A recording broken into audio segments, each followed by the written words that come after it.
Je woont alweer even in Breda. Hard aan de slag om je leven op te bouwen. Maar dat valt niet altijd mee. In Nederland zijn veel dingen anders of ingewikkelder dan je gewend bent.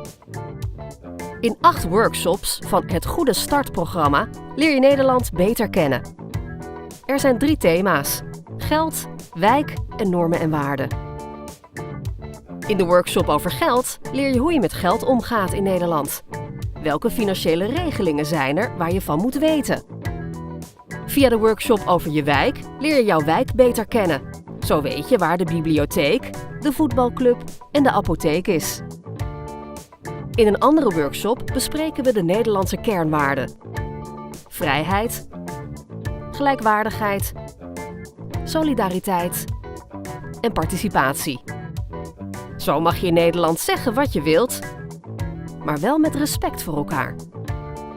Welke waarden zijn voor jou belangrijk? Komen ze overeen met de Nederlandse waarden? We kijken wat er in de Nederlandse grondwet staat en bespreken de overeenkomsten en verschillen met waar je vandaan komt. Natuurlijk staan SNV, je klantmanager en je buddy voor je klaar. We zijn benieuwd naar jouw verhaal.